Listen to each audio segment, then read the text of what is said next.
So I'm still at the NSA Southwest show, and I'm now on the Zwartbales Sheep Association stand. And this is Pam. She's got some beautiful Zwartbales, or Zwartbales as I believe they are pronounced. I'm not entirely sure. Hopefully Pam will clear that up for me in a minute. So can you tell me a bit about the Zwartbales and their history and what you breed them for?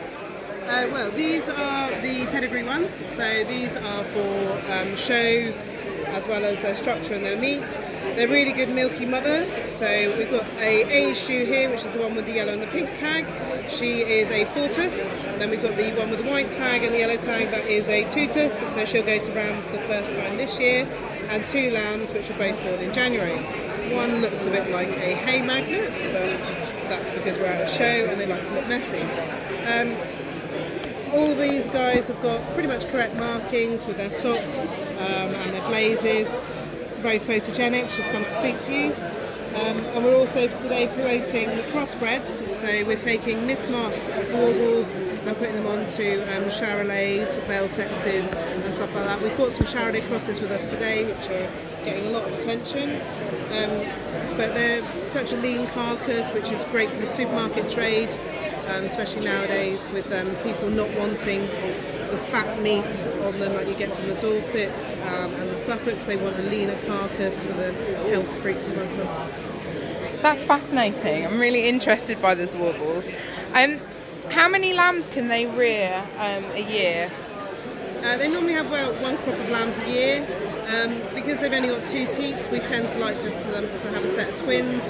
You do get the odd triplets, but there's quite a few young farmers in our area that love a tame lamb, so we don't have any problems moving on a tame lamb, although my daughter has hogged 3 this year, which she uses for young handlers, and they're very, very docile. They follow around like a little puppy. It's very cute.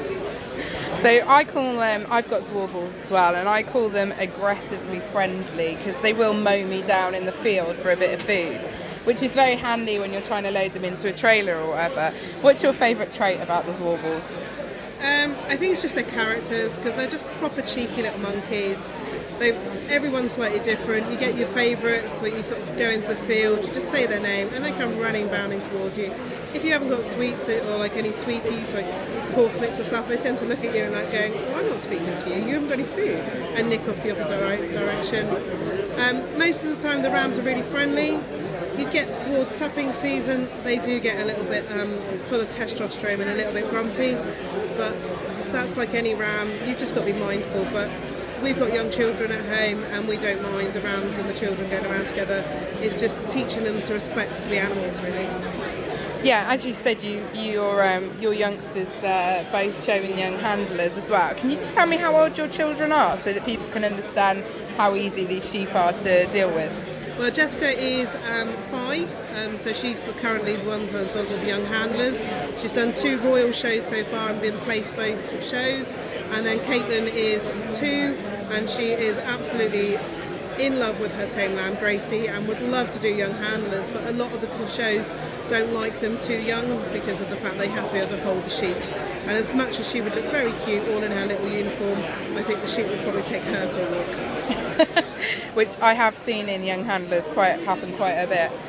Thanks, Pam, so much for letting me know about the Zwartbales. And where can we find more information about the sheep and the society? Well, there's a website which we're focusing on for now. There's also a Southern Facebook page, and there's a National Society Facebook page. So there's loads of information. Just Google them and get in contact with local breeders. And most local breeders will have you over, take you around, give you a cup of tea, and show you all the flock. And a friend for life, not to forget. All right, thank you very much.